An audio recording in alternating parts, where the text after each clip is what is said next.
अन्नपूर्णा माता जी की व्रत कथा। काशी निवासी धनंजय की पत्नी का नाम सुलक्षणा था। उसे अन्य तो सब सांसारिक सुख प्राप्त थे, परंतु निर्धनता ही एक दुख का कारण था। यह दुख उसको हर समय सताता रहता था।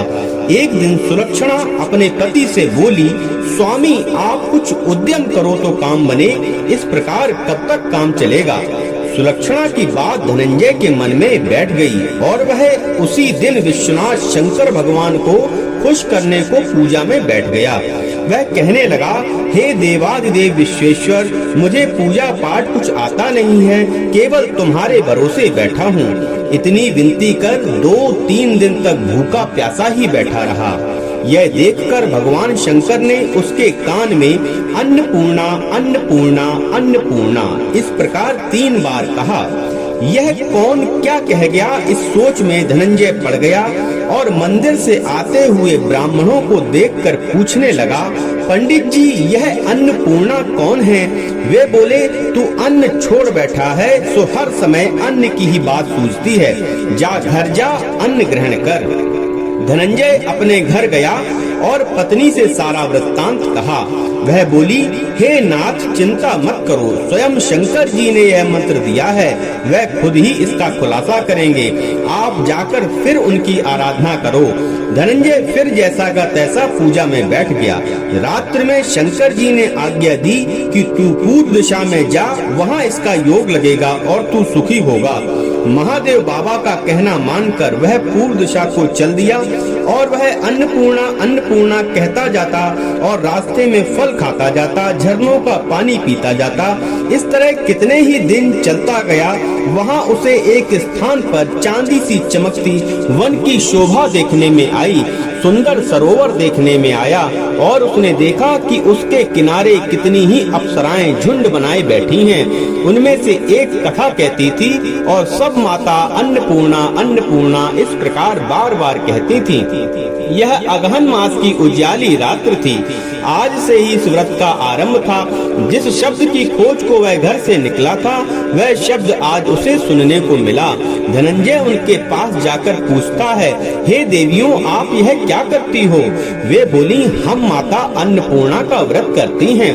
धनंजय बोला, व्रत करने से क्या होता है, यह किसी ने किया भी है और इसको कब किया जाए यह समझाकर मुझसे कहो। वे कहने लगी, इस व्रत को सभी कर सकते हैं। 21 दिन तक के लिए 21 गांठ का सूत्र लेना, 21 दिन ना बने तो 1 दिन का उपवास करना, यह भी ना बने तो केवल कथा सुनकर माता का प्रसाद लेना, निराहार रहकर कथा करना। कथा को सुनने वाला कोई ना मिले तो पीपल के 10 पत्तों को सुपारी गुवार पाठा कुमारी के वृक्ष को सामने कर, दीपक को साक्षी कर, सूर्य गाय तुलसी या महादेव को कथा सुनाना।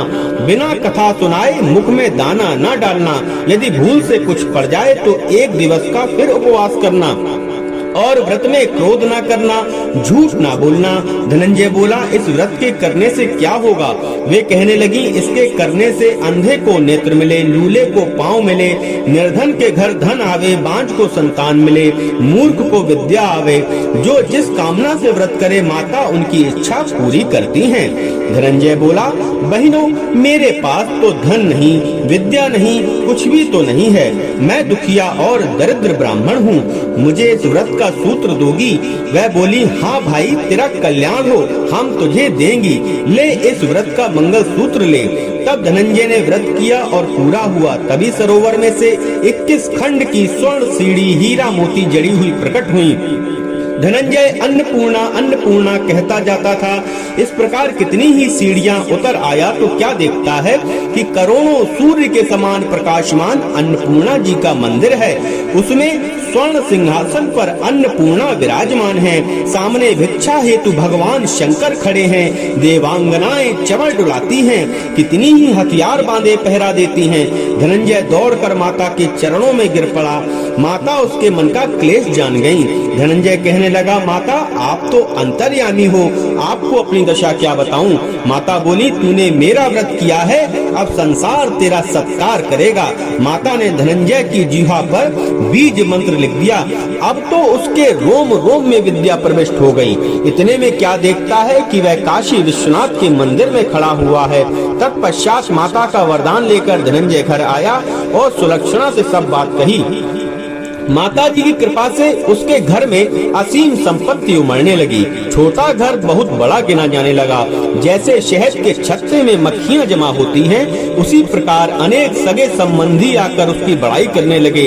वह कहने लगे कि इतना धन, इतना बड़ा सुंदर घर, लेकिन संतान नहीं, तो इस कमाई का कौन भोग करेगा। सुलक्षणा के संतान नहीं है, इसलिए तुम दूसरा विवाह करो। अनिच्छा होते हुए भी धनंजय को दूसरा विवाह करना पड़ा। सती सुलक्षणा को सौत का दुख उठाना पड़ा। इस तरह दिन बीतते गए। फिर अघन मास आया और नए बंधन में बंधे पति से सुलक्षणा ने कहलवाया कि व्रत के प्रभाव से हम सुखी हुए हैं, इस कारण यह व्रत हमें छोड़ना नहीं चाहिए। यह माता जी का प्रताप है कि हम इतने संपन्न व सुखी हुए हैं। सुलक्षणा की बात सुनकर धनंजय उसके यहाँ आया और व्रत में बैठ गया। नई वधू को इस बात की खबर नहीं थी। वह धनंजय के आने की राह देख रही थी। दिन बीतते गए और व्रत पूरा होने में 3 दिवस रहे कि नई पत्नी को खबर मिली। उसके मन में ईर्ष्या की ज्वाला दहक रही थी। वह सुलक्षणा के घर पहुंची और झगड़ा करके वह धनंजय को अपने साथ ले आई। नए घर में आकर धनंजय को थोड़ी देर के लिए निद्रा ने आ दबाया। उसी समय नई पत्नी ने उसके व्रत का सूत्र तोड़कर अग्नि में फेंक दिया। अब तो माता जी बड़ी क्रोधित हुई। घर में अकस्मात आग लग गई। सब कुछ जलकर राख हो गया। सुलक्षणा जान गई और पति को फिर अपने घर ले आई। नई पत्नी रूठ कर पिता के घर जा बैठी। पति को परमेश्वर मानने वाली सुलक्षणा बोली, हे नाथ, आप घबराना नहीं, माता जी की कला अलौकिक है। पुत्र कुपुत्र हो जाता है पर माता कुमाता नहीं होती। आप माता में श्रद्धा रखें, फिर आराधना शुरू करें, वे अवश्य हमारा कल्याण करेंगी। धनंजय ने फिर माता अन्नपूर्णा का व्रत किया। फिर वही सरोवर व सीढ़ी प्रकट हुई। उसमें अन्नपूर्णा माँ कहकर उतर गया। वहाँ माता जी के चरणों में रुदन करने लगा। माता प्रसन्न होकर बोली, यह मेरी स्वर्ण की मूर्ति ले जा और इसका पूजन करना, तू फिर सुखी हो जाएगा। जा, तुझको मेरा आशीर्वाद है। तेरी स्त्री सुलक्षणा ने श्रद्धा से मेरा व्रत किया है, उसको मैंने पुत्र दिया। धनंजय ने आंखें खोली और खुद को काशी विश्वनाथ के मंदिर में खड़ा पाया। वहाँ से फिर उसी प्रकार घर को आया। इधर सुलक्षणा को दिन चढ़े और 9 महीने पूरे होते ही पुत्र का जन्म हुआ। ग्राम में आश्चर्य की लहर दौड़ गई। मान्यताएं आने लगी। इस प्रकार उस ग्राम के निसंतान सेठ के घर पुत्र होने से उसने माता अन्नपूर्णा का मंदिर बनवाया, जिसमें धूमधाम से माता जी पधारी। यज्ञ करवाया और धनंजय को मंदिर का आचार्य पद दिया। आजीविका के लिए मंदिर की दक्षिणा और रहने के लिए बड़ा सुंदर भवन बनवा दिया। धनंजय भी स्त्री पुत्र सहित वहाँ रहने लगा। माता जी की कृपा से भरपूर आमदनी होने लगी। उधर नई वधू के पिता के घर डाका पड़ा। सब कुछ लुट गया और वे भिक्षा मांगकर पेट भरने लगे। सुलक्षणा ने जब यह सुना तो उन्हें बुलाकर उन्हें अलग घर में ठहरा दिया और उनके अन्न वस्त्र का प्रबंध कर दिया। धनंजय, सुलक्षणा और उसका पुत्र माता जी की कृपा से आनंद करने लगे। माता जी ने जैसे इनके भंडार भरे वैसे सबके भरे। बोलो सच्चे दरबार की जय। जाकी जैसी भावना ताको वैसी सिद्धि, हंसा मोती चुगत है मुर्दा चीखत गिद्ध। सत्य भावना देव में सकल सिद्धि का मूल, बिना भाव भटक क्यों फिरे खोवे समय फिजूल। जय माँ अन्नपूर्णा, हर हर महादेव।